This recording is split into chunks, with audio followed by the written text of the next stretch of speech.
What is good, guys, man? Thank y'all for tuning back into the channel, man. If you're new, make sure you hit that sub button down below to be notified for every single video that I do drop, man. And how you know you're notified is once you hit that subscribe button, you'll hit that bell, you'll press all, and that's how you know you'll be notified for every single video that I drop, man. Also, go follow the Instagram. It's up top. It's Shawn91_. Also, the link is down below in the description, man. I know y'all been waiting for part 2, guys, man. So here is part 2. Let's get ready to get into it. If you have not watched part 1, make sure you go watch that, man. It's very interesting. Let's get it. This is part 2 on my ghost story. I do believe that my family had a negative energy or even a demonic presence become obsessed with it. This is after a series of events that lasted over 6 years. Like, there's still currently stuff happening. Nothing has stopped, but the negative, heavy presence is no longer with us. Just a quick recap. In part 1, I mentioned my ex-boyfriend's grandfather passing away when we held the 1-year memorial. At the end of the prayer, the candles kind of like flickered. The room got pretty cold. All of the flower vases that were up in front of the room near his photograph, the water was gone. We don't know what happened to it. I did ask a florist in the comments of the first video, and I've asked several people in the past. No one can really explain how that would happen, but the florist here did say that that's usually something that happens with specific flowers overnight. So within just a couple of hours for the water to be gone, it was definitely something odd and possibly paranormal. When we went home that night, all of my son's electronic toys were going off at the same time. Like, when we opened the door, you can hear all the toys. We could see the lights going off, and we just kind of laughed it off. That same exact night, I get a phone call from my dad's ex-girlfriend. She was the current girlfriend at the time, telling me that my dad had passed away. My dad passed away or flatlined, coded 3 times that night, and each time he was able to be brought back. When he was able to talk to us before getting transferred to another hospital, he told us that he didn't want to go back to hell. I'm thinking of just having him. I don't know if he will or not, but I want to ask him if he can just do a video telling us what he saw. I know what he saw. It's something that I can only explain in his words, but I think it would be that much better if we were able to get him on to tell us, and he's camera shy, but I'm going to ask him because his story of what he saw and the emotion that he felt when he was there, the place he went to, it changed his life. He said there was light at the end of the tunnel though, but what he had seen while walking through the tunnel or being pulled through the tunnel is what made him change his life. My dad was in a coma for about 3 months. We didn't know the severity or the long-term effects of his injuries. We knew that he was going to need care for quite some time until he was able to care for himself. His girlfriend worked. I was a stay-at-home mom, and she had made some suggestions about me possibly being his full-time caregiver.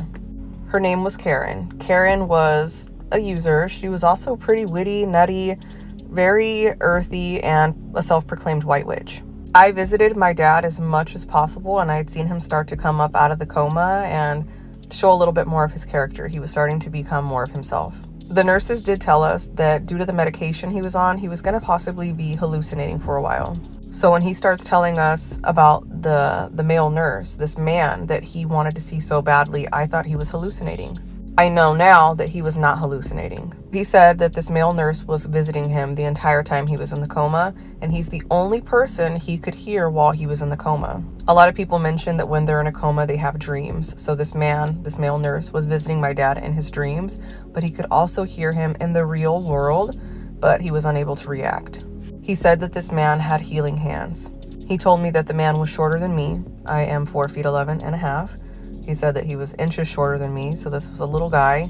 He also said that this man was pure white, but he could see like an olive tone that was just inside of him. He said that he wore all white and he had long, white, blown out hair.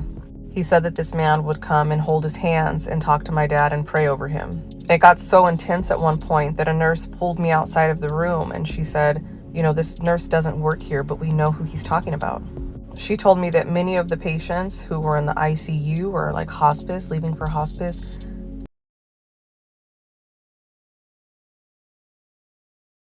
Whoa, did y'all catch that? The person that was praying for him and taking care of him, whatever entity was, used to work there. That is crazy. told them that they had all seen the same man who had the same resemblance. Short, white clothes. My dad said that the man resembled the Colonel from KFC.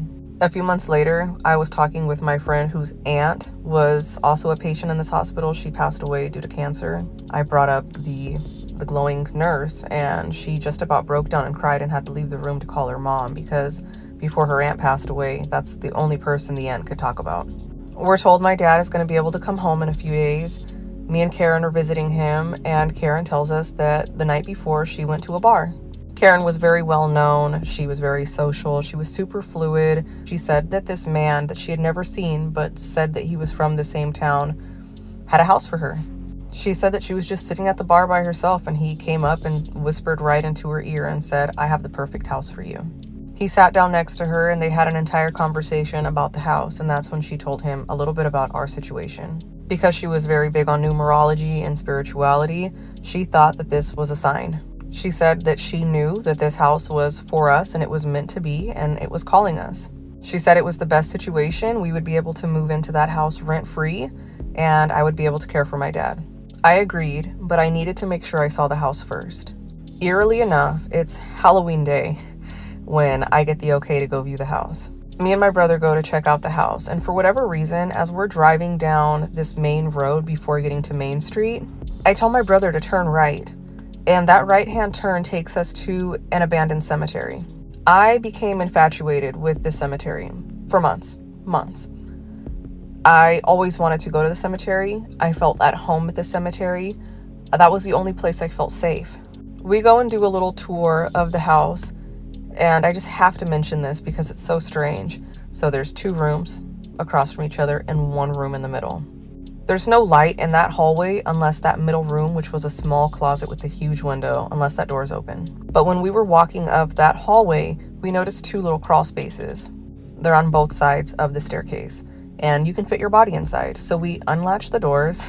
My brother crawls in. These little rooms were so dark, but they did wrap around to the front of the house. So at some point there was like walls missing or like a hollow space in front of the house.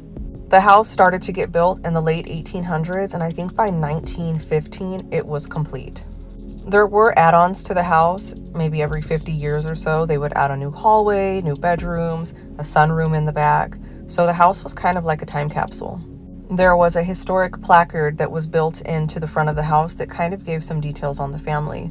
The family who built the house and their offspring were the only ones who had ever lived in this house. We were going to be the first outsiders to move in. My brother wraps around the crawl space and comes out. We finish off searching through the house. That's when we noticed that in the sunroom, there's an extra little entrance, and it's almost as if they had removed the big doors to a cellar. They don't really have those in California, but I've seen them in other states. They're like bunkers. The doors open up out of the ground like a fallout shelter or something. I don't know. They decided to remove those and just build onto it. So it was connected into the room. You could just walk down a staircase, and the entire staircase was carved out of mud and rock. There were some support beams, but majority of it was just built out of rock that was probably natural. I'm pretty sure that this rock was limestone. As we got closer to the floor, we noticed we could hear some talking. There was female and male voices. It just seemed like people were having a very calm conversation. The talking stops, and as we look down into the room, we notice a chair set up with the TV. The TV's on, but there's only static on the screen. We thought we entered somebody else's house. We didn't know much about this room or the house yet, so we ran up the stairs. We went out, and I called Karen to let her know the house was perfect for us. So it's Halloween day, and we're set to move in to this historic home. I'm gonna run out of time, so I'm gonna go ahead and post a part 3 right now, just so if you're into it, you can go and hear it. Oh man, red flags already. If this is a family home that been around for years and people didn't died in that house, I promise you that is not a house that you would want to move in. That's just already red flags right there. And then you heard somebody talking, and nobody's there. Man, I'm sorry I couldn't do it. But anyways, man, part 3 coming today. Stay tuned. Part 3 coming today, man. Y'all comment down below exactly what y'all think, man. And listen, man, at the end of my videos, I always say stay inspired, stay motivated, stay grinding. Until next video, I'm out of here. Peace.